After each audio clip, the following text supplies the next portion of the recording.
Hi, I'm Mike Crabb. And I'm Laurie Schultz. Welcome to the show.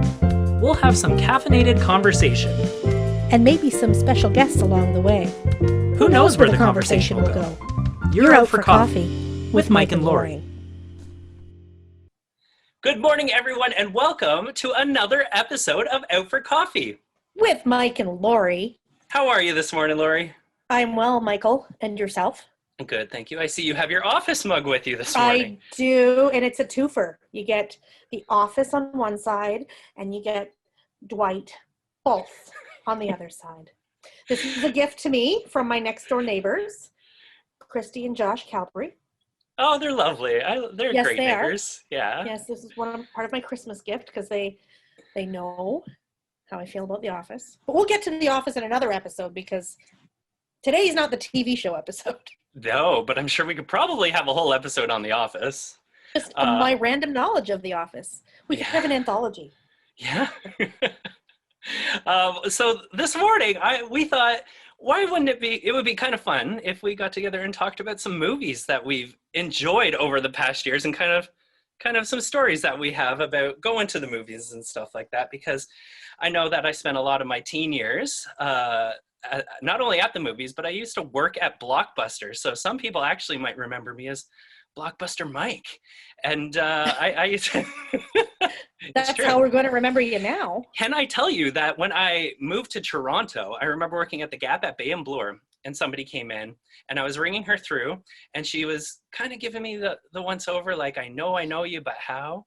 And we discovered it's because I'm Blockbuster Mike, and she recognized me from the Woodstock Blockbuster. I think I went to school with her kid, but I don't remember that for sure. Interesting. Yeah. And so that was a bit of the reputation I carried around with me for a while. Now, did Blockbuster, I know Jumbo did, but did Blockbuster give popcorn away and stuff too when you wandered through there? No, we did not. But I do remember going to Jumbo Video right there on Huron Street in Woodstock. And I remember it, like, you would go because they had that popcorn machine in the corner. And then one day I went in and there was some people in there and they were just like grabbing the popcorn out with their bare hands. And ever since I was like, no more Jumbo Video for Mike. Public food. No, can't do it. Yeah, not especially nowadays. That ain't gonna happen. Oh. Yeah, but can you imagine? What I did used to do, I always had to work Friday, Saturday nights. They're always the busiest nights because everyone went to Blockbuster on Friday and Saturday nights because Netflix didn't exist. And what else are you going to do? You got to go look around the store for an hour and a half. Everyone find their movies, get in fights over which one you're actually going to bring home, and then you get to go home and enjoy it. And pay $7.99 for a package of licorice. Yeah, why on not? The way out. And in terms of popcorn, I remember there used to be this, it's called Act 2 popcorn, and they sell it at the dollar store, and it is the best popcorn. And we used to get these big buckets of them at Blockbuster. Do you disagree? Oh, it's great. Anyone, you want to send me some Act 2 popcorn? I'm all for it. I love it. And send me some too. Change my mind. Oh, there you go. Free stuff. Well yeah, just... This episode is not sponsored by Act 2 Popcorn. In fact, Blockbuster is sponsoring this episode. Hold on to every last scrap they can. But I used to make this big bucket of Act 2 popcorn on Friday and Saturday nights because it would fill the whole store with the smell of popcorn. And we would upsell that like crazy just because of that. So I miss me some. Did you ever burn it? No, I'm like an expert popcorn maker. I don't think I've ever burned popcorn. Come on. Well, maybe like once where it was like a little roasty toasty, but I actually don't mind like a bit of a like a burnt taste to it sometimes. Not like burnt, but just like well done. Do you ever undercook it where half the bag is then still kernel? I love when it's like a half kernel, half popped thing, and you get to like find all the little nuggets in the end, and they're like they got a good crunch to them. So weird. Well, yeah, I can. If that's what makes me weird is I like to eat half popcorn kernels, I'll take it. Okay. So yeah, in high school, I used to spend a lot of time at Blockbuster. And it was funny because a couple years ago, I was at Theater Woodstock and Stages, and every Saturday morning we say good morning to the kids and stuff like that. And somehow conversationally, it had come up that I worked at Blockbuster. And these kids are like between the ages of like 7 and 14. And when I told them that I worked at Blockbuster, it was just like, what is that? What's a Blockbuster? And I thought, oh, yeah, exactly. And I was like, all right. So, yeah, it's kind of like Netflix, but it's a store. And you go and you get to go through all these walls. It's like a library, and you get to find, and just like the looks on their faces, like, why would you waste your time doing that? Oh, man. You're such a dinosaur, Mike. So old. The times have changed. Thank God. I loved that, though. I loved going to pick out movies. Okay, but the problem is that you go and then you either find like way too much that you want to bring home, and then it's difficult to narrow it down to what, or there's like nothing left on the shelves because it just always got had released. that little orange rented little clip on top saying, sorry, not available, rented. Right? So I was responsible for a lot of those. well, from what we've learned about you and loaning things out, books and movies and such, it's yeah, that's pretty in character for you. Yeah. I got to be me. Well, you do. And so, yeah, so I think a lot of my backstory is about working at Blockbuster and stuff like that. But what, when you think of like your perfect movie era, is there like a time in your life where you like spend a lot of time watching movies? I'm a big fan of the 80s movies. I'm a fan of the 80s music, 80s television, 80s movies, 80s candy. 80s hair. No, I'll draw the line at the hair. But no, I watched a lot of movies growing up, and my brother and I would go to the video store. Actually, our dad would take us to, I think it was called Audio Video Center, someplace like that in London anyway, where it's like you say all walls. It wasn't a Blockbuster. Some guy he knew. So I hope it was a legit place. I don't know. Could have just been some guy's house. I don't remember. But we would get the same movies over and over and over again. And then we would also, I would spend my summers in Harriston, Ontario, for anybody up there. Woo, Harriston. That's where my aunts and uncles lived. And I would spend summers up there hanging out with my cousins. It was my cousin Mike. My brother's Mike and my cousin's Mike as well. And you're also Mike. So there's a lot of Mikes in this. There's a lot of mics to keep straight today, okay? So, well, at least you don't have to keep me straight. Well, ding dong, comedy at the front door. Michael. Anyway, okay. We'll get back to that. Or not. I don't know. Maybe we won't. So my cousin Mike used to take us down to this video place. I don't remember what it was called, but it was in a green building. The things you remember, right? And we would always rent. I know we've already talked about Grease 2. That was one of them that was in high rotation. Right. Grease 2. And we would always get the movie Piranha. Oh. 1971. Not the remake, not the crappy thing that came out a few years ago. I'm talking 1971 B movie. Horrible, horrible movie. Watching it now, I'm like, oh my God. Why?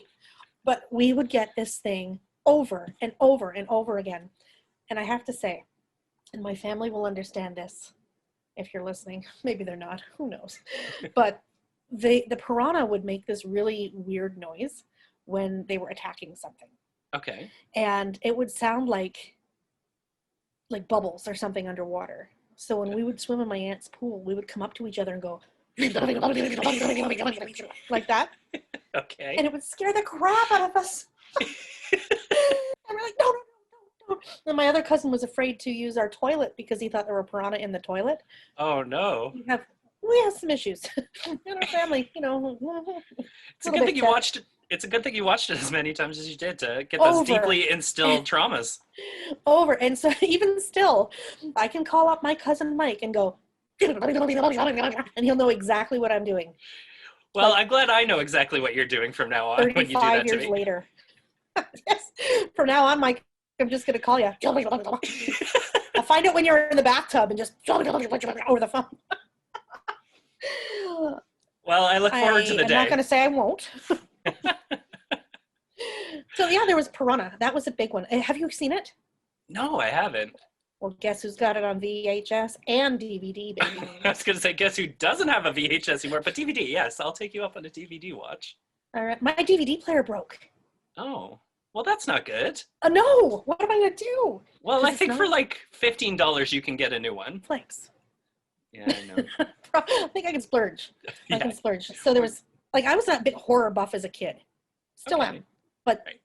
the kid movies that we would watch, Nightmare on Elm Street, 1, 2, 3, 4, Which one's the 5, best though? Oh, 3.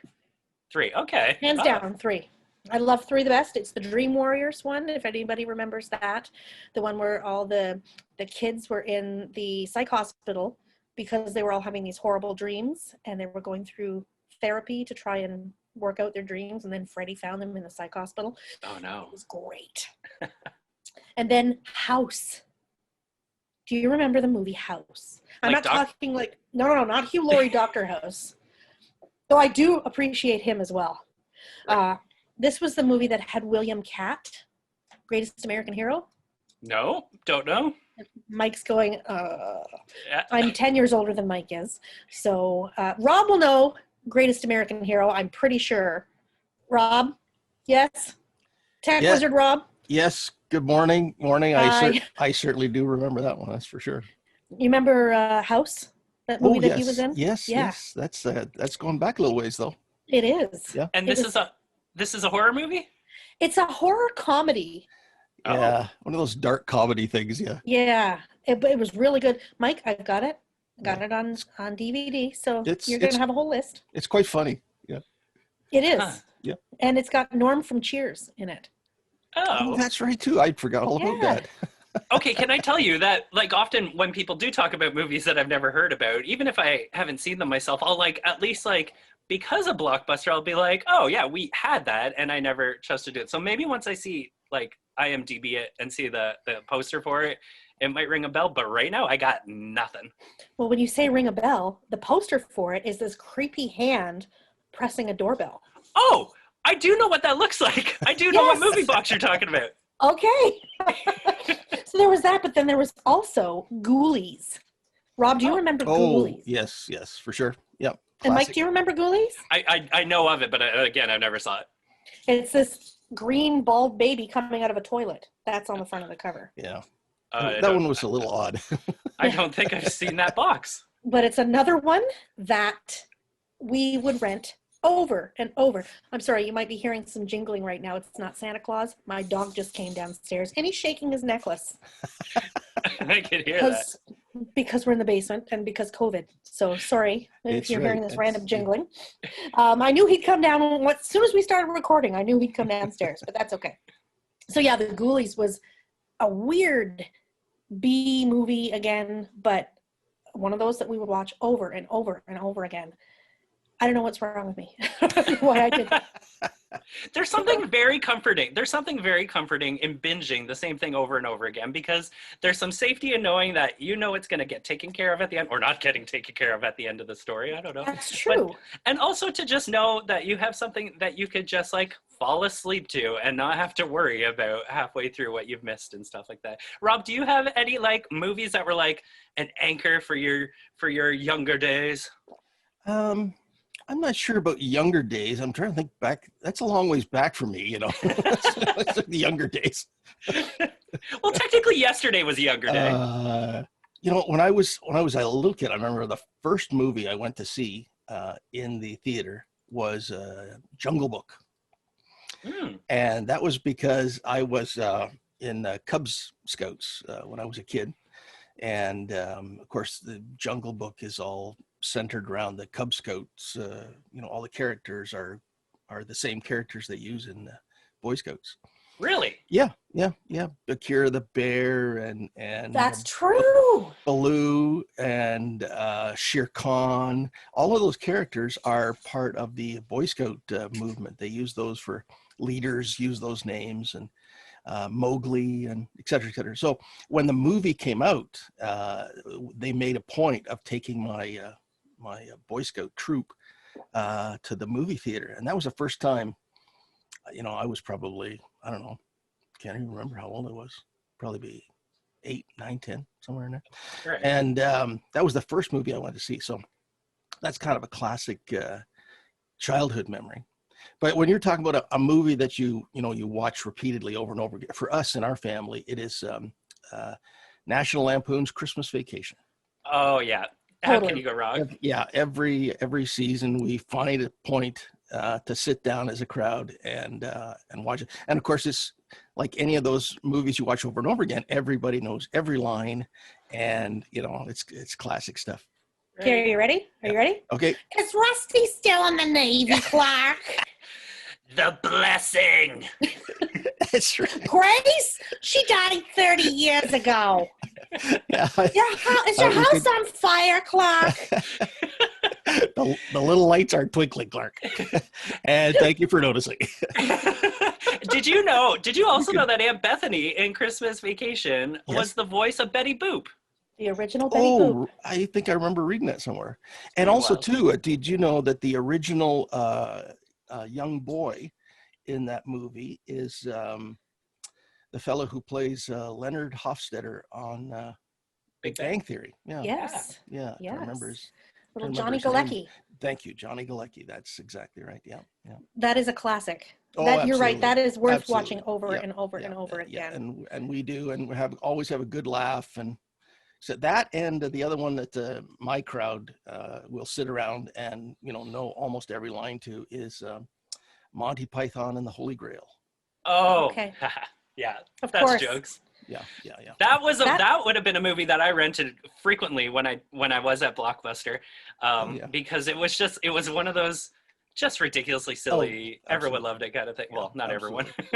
You either love it or you hate it. Well, yeah. It's like it's off the wall, but it's a classic.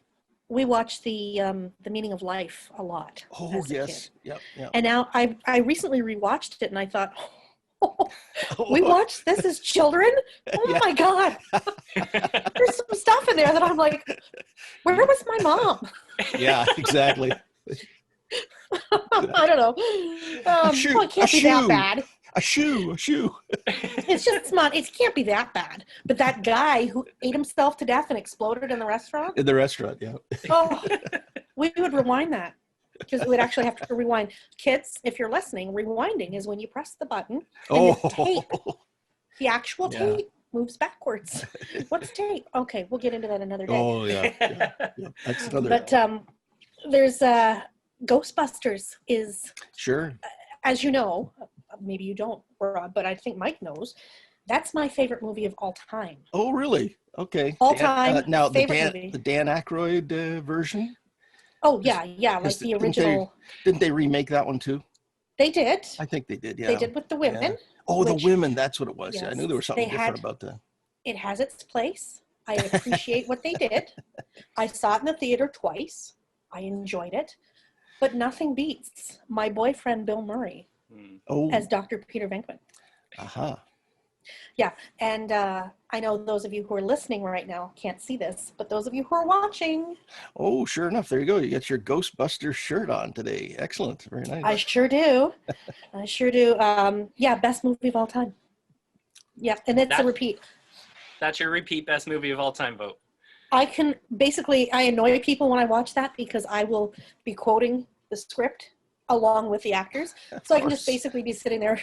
Doesn't matter what the character is. I'll just go line for line for line for line. Yep. It's annoying. Yeah, that's what happens at our house a lot too. It's everybody just kind of, it's like we're all sitting reading the whole script. It's right. It's annoying and I don't care. Well, I do what I want. Maybe one day we could do a one-woman show of Ghostbuster. All you, Laurie. Oh, there you go. Just me reciting line after line after line. Yeah.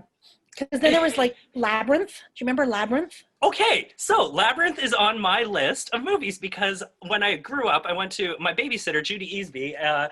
We always watched different movies. Monster Squad was up there as like a constant, but Labyrinth was like by far like our movie. It was what a great and bizarre film.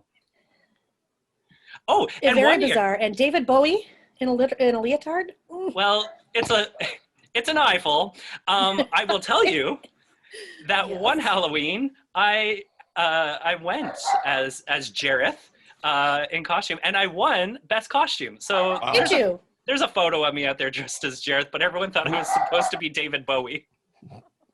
I'm gonna have to track that one down. Yeah. We'll find it. Yes, I'm sure you can hear right now my dog is up there agreeing with you. Yes. He's being very obstinate today, and I don't care for it, but like we said, COVID, what are we going to do? How about The Never-Ending Story, Mike? Dare I say, I've never even seen it. I am agape. There is something about, like, I feel like it's one of those ones that everyone is, like, expected to have to watch. And there comes a point where it's like, well, what if I don't? Like, what are you going to do if I never watch it? Well, I'll tell you what, as soon as we're allowed to visit each other again, I don't, maybe we are. I don't know, maybe we can. It just feels like this has been going on and on and on, COVID forever. But anyway, at some point, once I get that new $15 DVD player, we'll watch that one too. We got quite the list. Because really, it's a classic. Well, We're just going to have to book a weekend. I don't know. I just heard there's a very sad scene with a horse. Oh, It looks devastating. I don't know if I could do it. that's where my childhood trauma started, right there. It was with the horse. Have you seen this before, Rob? Have you seen The Never-Ending Story? Oh, yes, absolutely. Yeah, for sure. Rob knows the horse. He knows what I'm talking about. Oh, yeah, I sure do. Now, listen, while we're talking about classics, and if we're getting up a list to get together, let's not forget Princess Bride. I have it. Inconceivable. Inconceivable. Marriage. Marriage. What brings us together? I only hear Michael Scott from The Office saying that. Who was the actor who did that? Who was the priest who did that? Marriage. What's his name? Oh, I can see his face. He was in a movie called. Did he not do 8 is Enough or something? As a TV series? Well, I've never heard of that either. Is that Dick Van Patten? Is that who you're talking about? Dick Van Patten. Yes, that's who it is. That's exactly who it is. Yeah, classic stuff. He was the Andre the Giant. Yeah. Because I was, in my younger day, I was a huge Saturday morning fan of WWE wrestling. So was I, Rob, back when it was called WWF. WWF, that's right. Then. Yeah. Andre the Giant? Andre the Giant. And when Andre the Giant had this role in a movie, it was like, hey, great. Rob, you know that Andre the Giant onesie? Where he had the one strap that goes. Yep. That's what happens when I fall asleep in a tank top.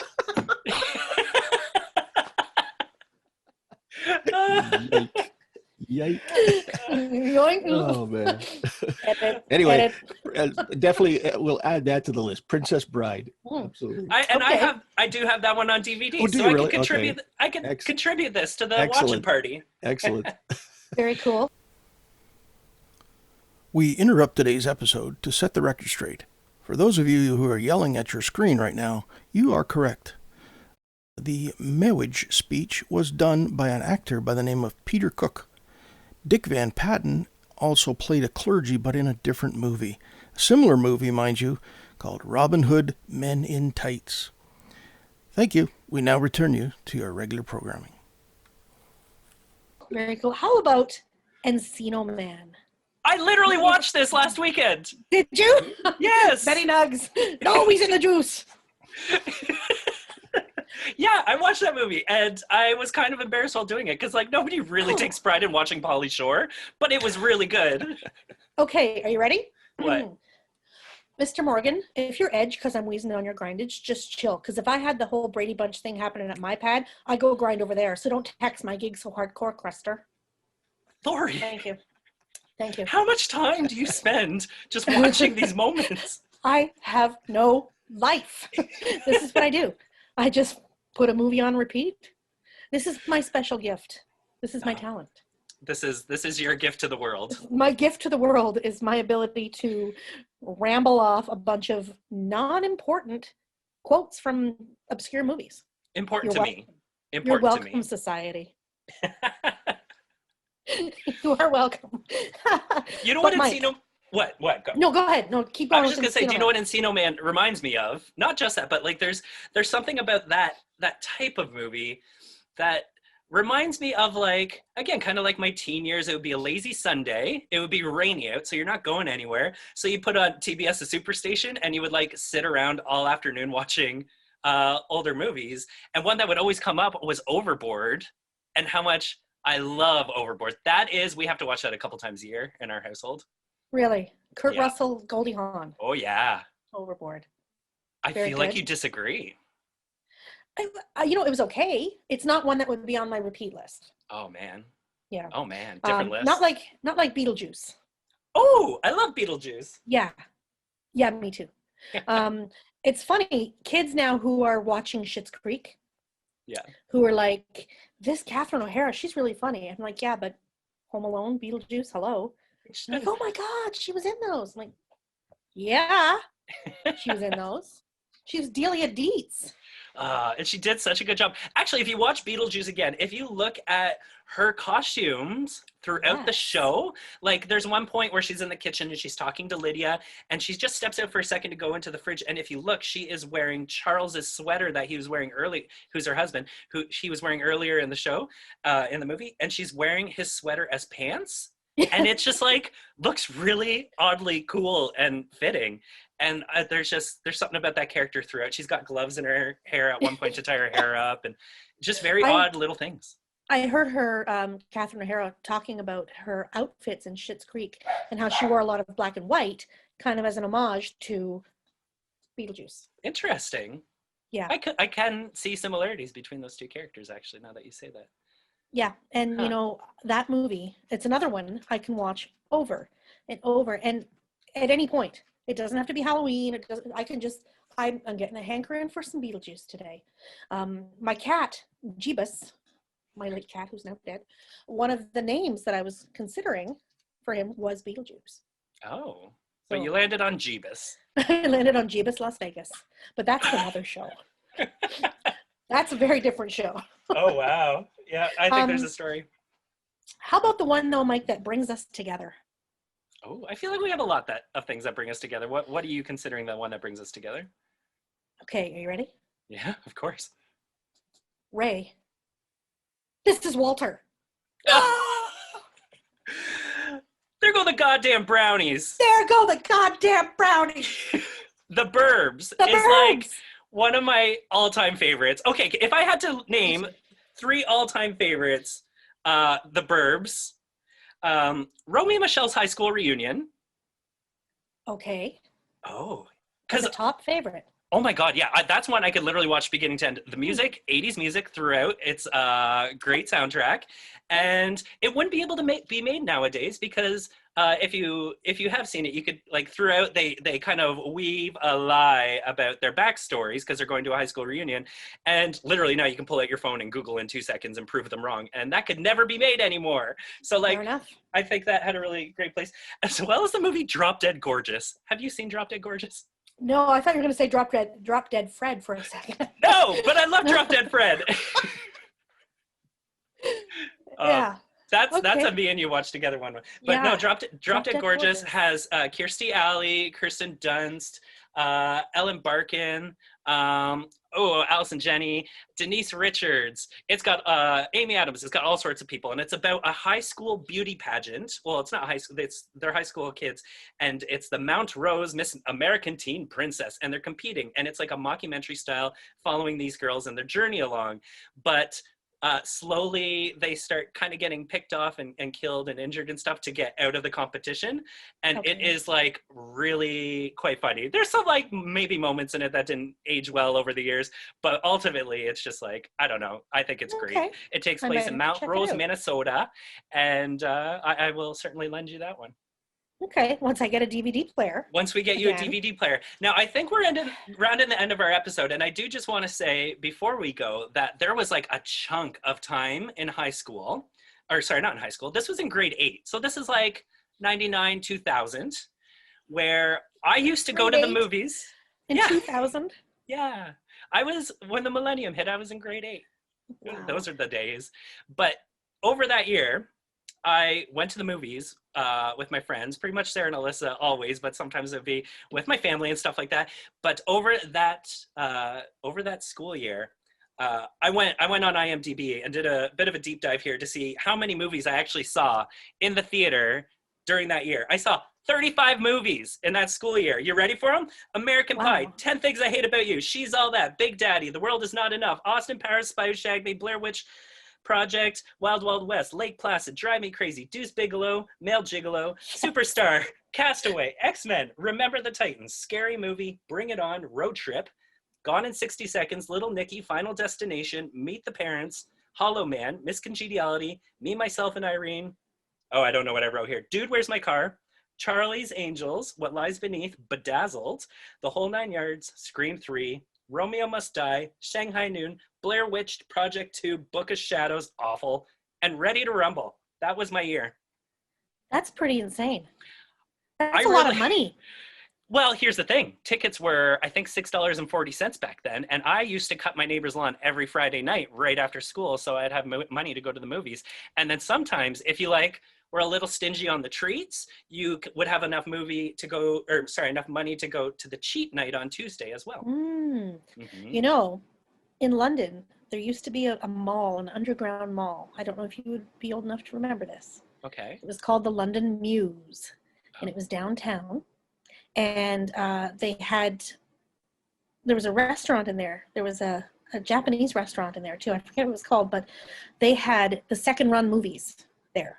Okay. And so you could go for like $1 to go see a movie that was out a year ago, but they're bringing it back. That's where I saw The Wedding Singer about 4 times. Okay. I love The Wedding Singer. Yeah. Oh yeah. The Wedding Singer is probably my favorite Adam Sandler movie. Agreed. Because he's kind of annoying in all the other ones. Sorry, Adam Sandler, if you're listening, which you're not, probably. Pretty sure. Not yet. Pretty sure, but you will one day. Oh, yeah, you will. Yeah. So I don't have a top 35 list of anything, Mike, that I can ramble off, but I can tell you some of my absolute favorite movies. Number 1, Ghostbusters. We just talked about that. Yeah. Second favorite movie of all time is Back to the Future. Yeah. Yeah. Also The Dream Team. I don't know if you've ever seen The Dream Team with Michael Keaton. This is a movie you sent home with me to watch, and I really enjoyed it. Yeah, okay, no, I did. Good. It had Peter Boyle, is that his name? Who was Frank off of Everyone Loves Raymond. Yeah, and Christopher Lloyd, speaking of Back to the Future, as Doc. He was in it too. So Ghostbusters, Back to the Future, Dream Team. We've talked about Labyrinth. We've talked about the Burbs. There go the goddamn brownies. Also, Beetlejuice we talked about. What About Bob? Oh, yeah. Dr. Leo Marvin. Dr. Marvin. That's the Bill Murray thing. I love him. I'm sailing. I'm a sailor. I sail. And Beaches to kind of bring it down a notch. Really got to level it out. Yin and yang, right? Beaches. That's one I can watch over and over and over. I'm pretty sure Kevin, when he was at a previous job, there was a kind of a team morale movie trivia contest, and they would send out a quote from a movie each day, and at the end you could win kind of like a gift basket, and he won it, and he brought it home, and Beaches was one of the movies in the gift basket. It's still in the plastic wrap. Watch it. Haven't given it a go. You should give it a go. It's probably been 6 years, and I haven't opened it yet. Open it. It's really, really good. It's Bette Midler and Barbara Hershey. It's really good. What else is Barbara Hershey in? Oh, she's in a lot of things. She was in the scary movie called The Entity. Oh. We'll have to do another show sometime just about scary movies. Maybe closer to Halloween. Okay. About our favorite horror movies. Well, because I got a ton of those. We're running out of time. So I think for now, what people should do is share with us on our social media and tell us what some of your have-to-watch movies are. What is a movie that you can watch start to end, and the second it's over, you would be okay if it looped and started right over again? Tell us what you think. Also, make sure to share a photo with us of you enjoying your morning coffee and sitting with Mike and Laurie, and share that with us on our social, because we thought we think it's a lot of fun to see you guys enjoying us. And enjoying yourself. So we're having a good time. We are having a good time. So thank you so much for coming out and joining us this week. And until next time, we hope you guys stay safe and are well. So thanks for coming out for coffee. With Mike and Laurie. Do you have questions, comments, or ideas for a future show? Reach out to Mike and Laurie on their social media, Twitter, Instagram, and Facebook, or email us at mikeandlauriesocials@gmail.com.